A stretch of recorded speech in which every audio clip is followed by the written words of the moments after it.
Are you searching for information on opening a medical spa business and making it profitable within your first year? Are you thinking about buying an existing medical spa or selling one?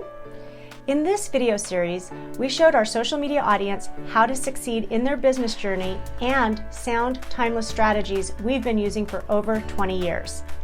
We've used all these strategies to grow aesthetic medical practices to seven-figure sales and beyond. We've decided to post this valuable information on YouTube because these timeless strategies might be just the thing you need to grow your business and succeed in the coming months and years. Many of you might remember that my last Facebook Live was all about how to sell a med spa, right? Well, today I'm going to talk to you about the process, the professionals you need, and the pitfalls to avoid in purchasing a practice. You might not know it, but right now it is a seller's market and things move quickly. It's pretty easy to buy a practice. However, you don't want to move too fast and miss some of the critical pieces in the due diligence process that could make you regret later that you didn't take the time you need. Now, I can compare that right now, talking about COVID and having a labor shortage as an example. When I hired a front desk manager for a practice that I work with, I went through the 5 steps I always go through, which is get the resume, do a Facebook Live or a Zoom call, 15 minutes with everybody. Then I get it into an in-person interview, and then I do a working interview, and then I hire them on a 90-day contract before they become employees. Now, you might say, gosh, Kelly, is that a good idea? Because there's so few people to hire, and what if you lose people in the process of that? And I did lose people in the process, but I ended up with a very good hire. It is a difficult time to purchase and sell businesses because there's unique things with the financials that I'm going to get into, just as there is a labor shortage for the people we need in our practices. And what I want to explain is it's critical to still go through the process so you end up with the desired results. I could have sped up the hiring and gotten someone in there quicker rather than 2 weeks or a week and a half it took me to do that, but I wouldn't have gotten the quality that I did get. And in this market, I did get a lot of people that no-showed on the physical interview or on the working interview because they probably were trying to mark off their interview status for their unemployment and their enhanced unemployment. So it paid off in the end, even though it was scary to follow the process. Trust the process. As you know, at Projected Growth Consultants, we have been helping over 4,000 practices across the country since 2009 now. So I am bringing you the expertise that you may not know we do in Projected Growth Consulting, which is some valuations, helping people package and sell a business or look at buying a business. One of the important pieces when you're going through your due diligence is using a consultant like me to look at the practice and the numbers to see if it is all making sense and adding up. So let's get started. Today I really am excited to share with you the process, the professionals you need, and the pitfalls to avoid in buying a practice, whether it be a plastic surgery practice, a med spa, or an aesthetic services of any sort. Even if you're doing functional medicine, wellness, chiropractic, all of these things still apply. So let's start with really the 8 steps involved in the process itself, right? So in the process itself, you can search for businesses for sale on or off the market, open or closed. There are some closed businesses from COVID that are excellent opportunities.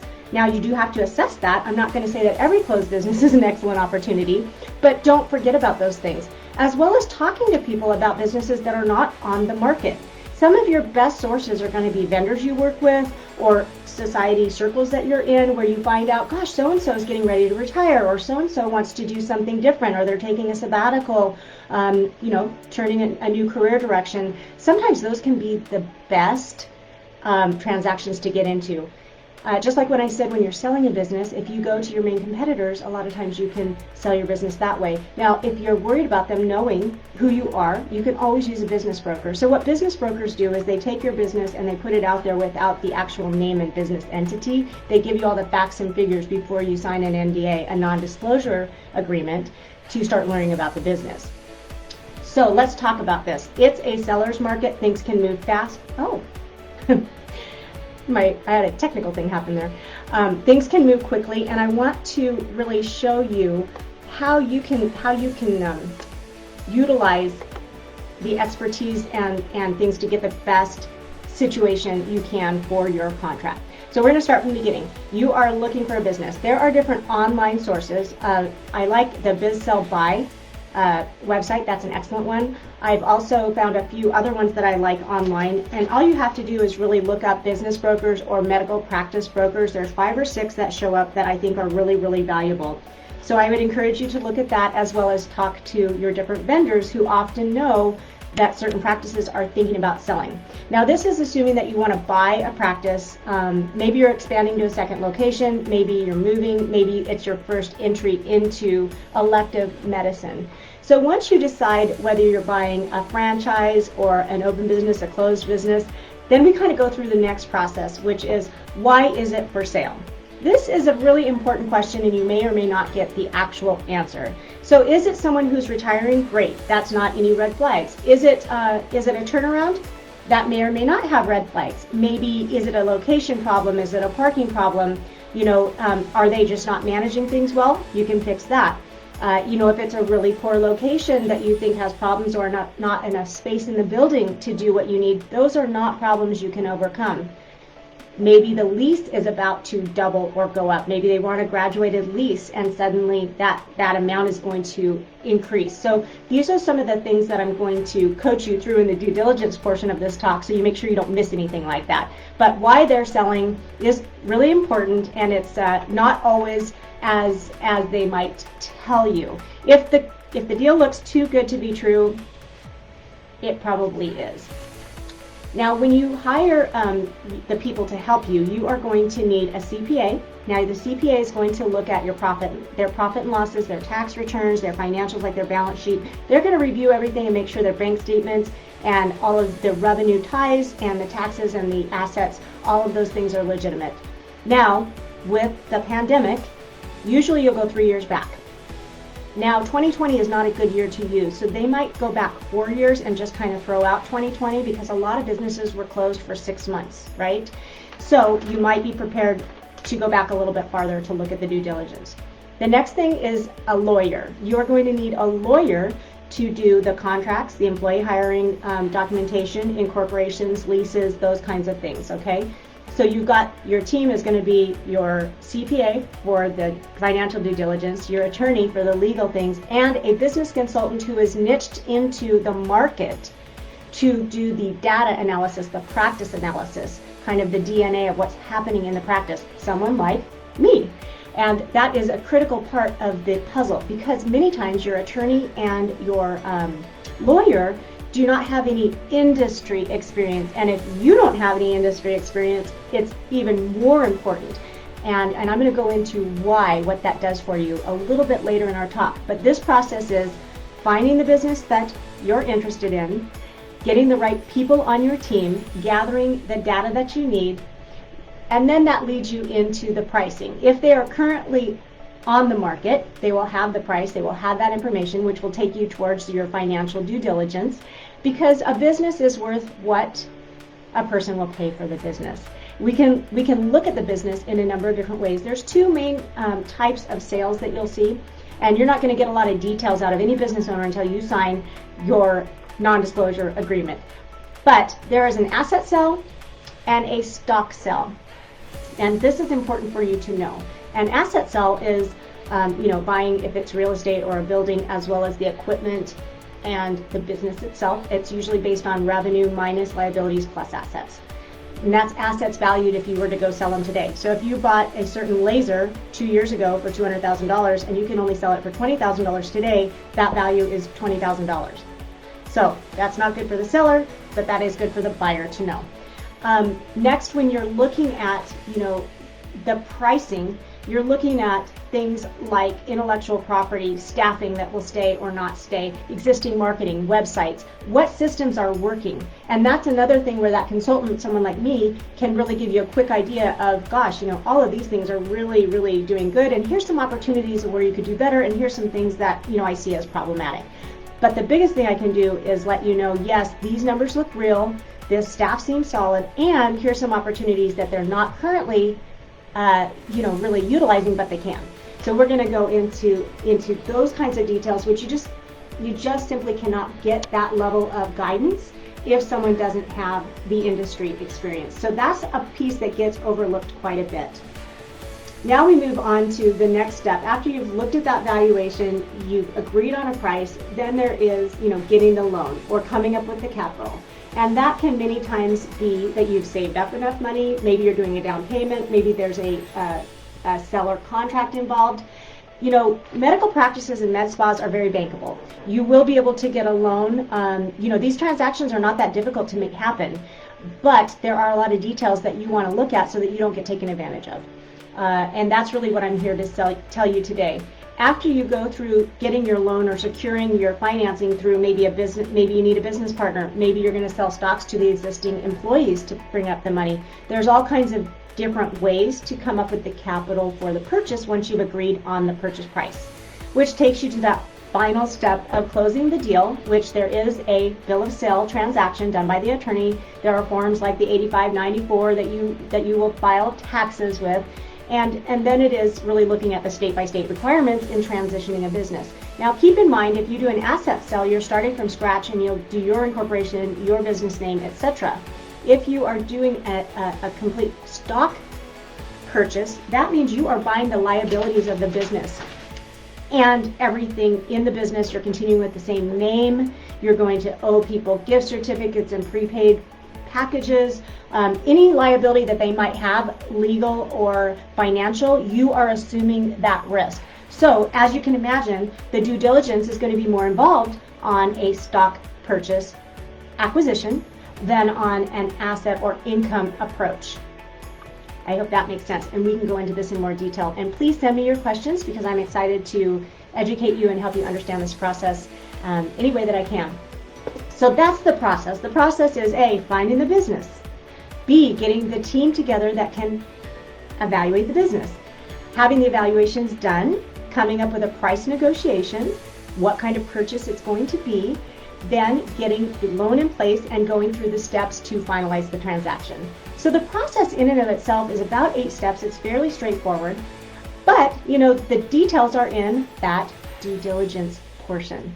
Now the due diligence has 3 big parts, and I've already let you know a little bit what those are. Those are going to be financial, legal, and business practice. That's where that CPA is looking at the tax returns, the bank deposits, the expenses, the financials, the balance sheet, and the history of revenue, as well as assets and liabilities. They are looking at the numbers. They're making sure, now they don't know if these numbers necessarily make sense to the industry like your consultant will, but they will know if all of the numbers add up and the bank deposits add up and the taxes look legitimate, and they take what's called add backs when they do business valuations, which I definitely recommend that business valuation in the due diligence process.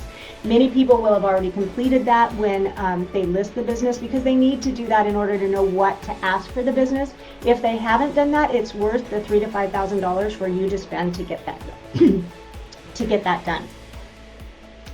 The main ways that they're going to look at the value of the business will be the income generated and the profit generated over the last 3 or 4 years. They're going to look at what the likelihood is that you can maintain that revenue, depending on how involved the current owner is and what maybe they are doing out in the community, how much responsibilities they're really carrying. And I told you in getting your business ready to sell, having a team in place to where your day-to-day activities other than being the doctor is your very best approach in order to get the most out of your business, which is probably a lot of your retirement plan.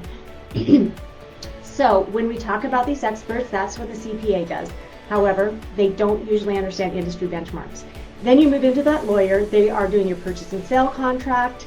They are doing your incorporations. They will review your lease or your real estate purchase along with a realtor if you're buying the building and etc. They will also talk directly to the landlord and the leasing entity to double check that that the current lease, that the amount will stay the same, or what would the new lease amount be. Like I mentioned before, one of the reasons why people sell businesses is they might have had a 5-year lease at which time the rent was going to double, and they realize I cannot afford that, and they will try to drop that business.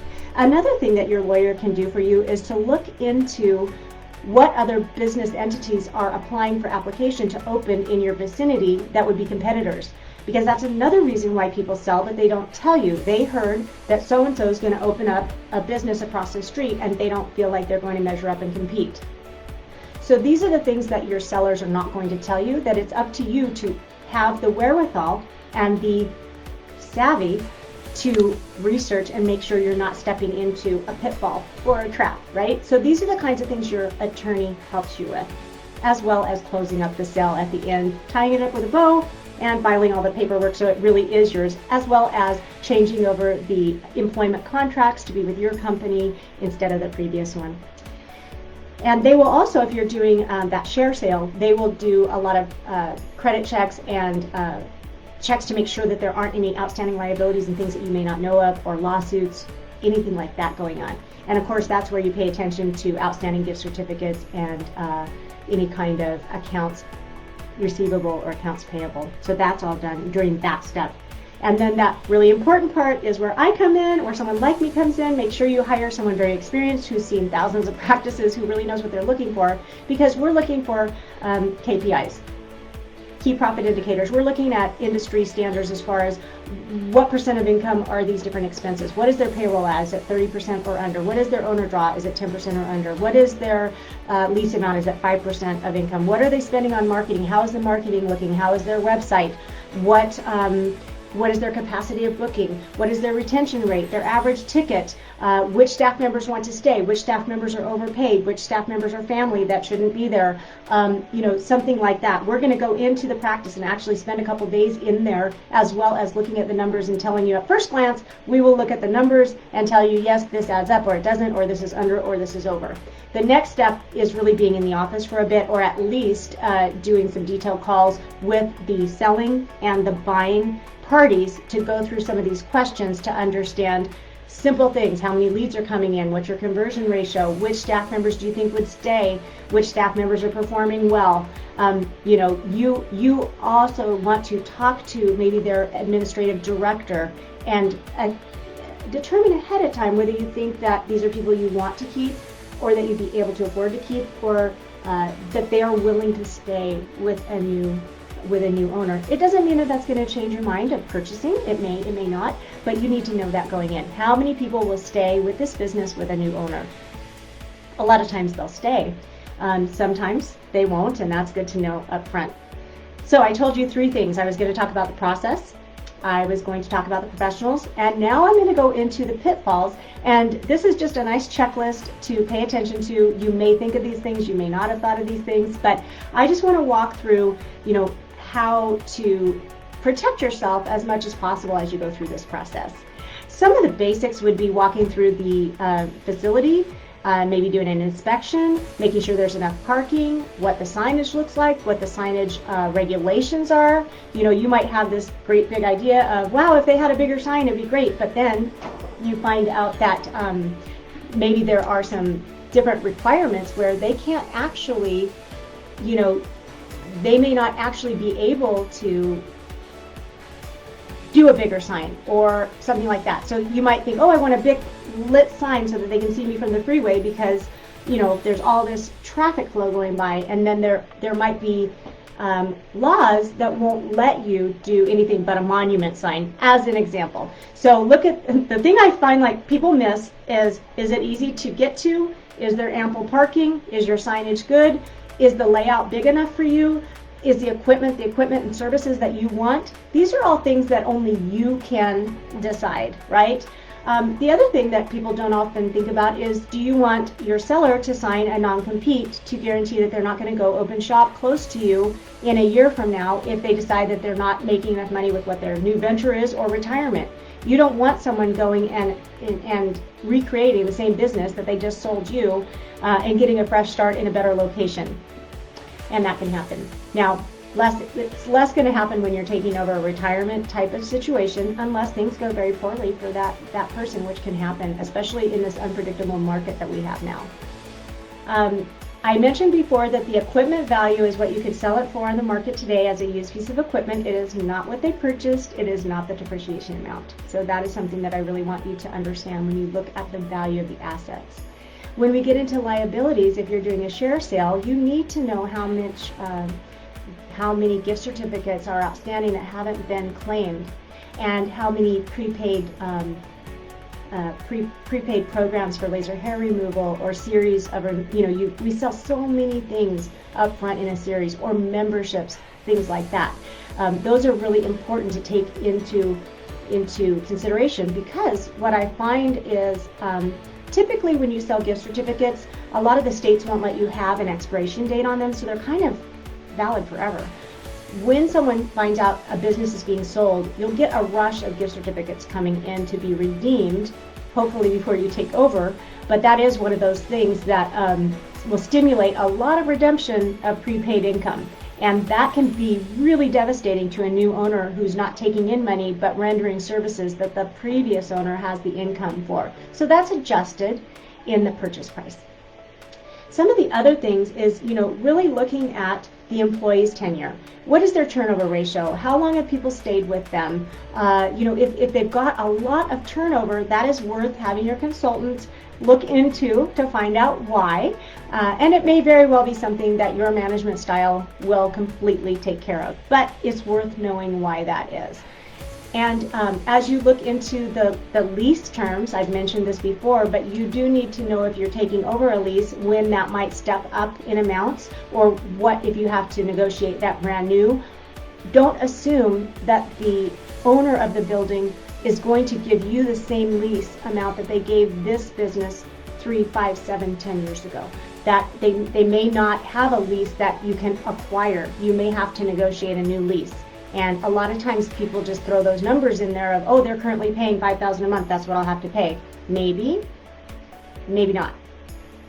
As we look at, the other things that can be state to state is, what sort of licensure do you need to do injectables or run machines or do non-invasive or minimally invasive procedures? What do you have to be in order to buy a medical practice in your state? Sometimes you can't be a business investor, you have to have a PLLC. So that varies from state to state as well. The other thing that I like to talk about right up front is, in the transition, how long is the owner or doctor willing to stay to aid in the transition? If they're not willing to stay for any amount of time, that's a red flag to me. Because if everything's on the up and up and this business is doing as well as they say it's doing, then they should be willing to stay on board and transition your purchase and set you up for success with the employees, with the patients, with the process. All of those things are incredibly important. So sometimes it's, a month or two, sometimes it's 90 days. Sometimes people want to stay on for 6 to 9 months and ease out slowly. Occasionally a doctor might even want to become a contractor and come in and do surgeries 1 day a week. Whatever works for you is all negotiable, but it is a red flag if someone wants to get out immediately and just leave you holding the bag. That's something that would make me a little bit nervous. And then the last thing is, don't forget, if you are doing a complete stock purchase where you're assuming the name and the goodwill of the business, you really need to look at what are their reviews. What does the market have to say about them? What do those employees have to say about them? What is this owner standing in the community? Because if they have really stepped in it and not done a good job and had bad reviews and maybe had lawsuits or whatever these reasons might be that they're not going to tell you in the beginning of why they're selling this business, that is a big hill to climb. It is not easy to pull a business out of really bad business reviews as well as a bad business reputation. So you really have to keep that in mind. In that instance, I would say you would want to do an asset purchase. You really don't want their name. You don't want anything to do with that business. But sometimes that is the way they want to sell it. So that's where your attorney comes in really handy to help you come up with a creative way to make that deal come together. The last thing that I want to tell you is there are different agencies that are business brokers, and they can be super helpful in this process because they do valuations, they list these companies for sale, and they have a lot of knowledge in the transaction and how this whole thing should come together. So that can really make the process more seamless than working one-on-one, say with a physician trying to sell a practice who's never done that before. And that's where your team is so critical. So I don't think it's a bad thing if it's listed with a business broker. Yes, they take a percentage, but of course that's not out of your side of the deal. I do think it can protect you in some ways. And what it does is it makes sure that the process will go seamlessly. Now, they're obviously representing the seller, so you still need your attorney, your consultant, and your CPA to help you out, but they've already done the valuation, looked at the numbers, and it might go a little faster and easier for you because all of the necessary documentation will have already been gathered for them to figure out how to list that property. So that kind of transaction can go really fast. If that's what you're doing, you kind of hand all that information over to your people and things move quite quickly. And they can give you a lot of advice on the transition as well because they've done thousands of transactions. So I know that's a lot to absorb in 25 minutes, but that is really everything that you need to know in order to get started. So the process is relatively straightforward, and we've walked through that. The kinds of people that you need involved, your professional team, are the 3 that I mentioned. And the pitfalls to avoid, I think we've given you a nice checklist, and every deal is unique. So there might be a few more pitfalls, but if you have an experienced team working with you, we and they will probably identify and show you those things and avoid anything that can be too critically harmful to your new business venture. I wish you all the best in your pursuits and profitability, and we are here to help in whatever way we can. Thanks for spending the time with me, and have a great week. If you enjoyed this video, be sure to like and subscribe and click the notification icon to be notified every time we post a new video. And don't forget to grab your free copy of our book and all the resources we've provided. You can find the links in the description below.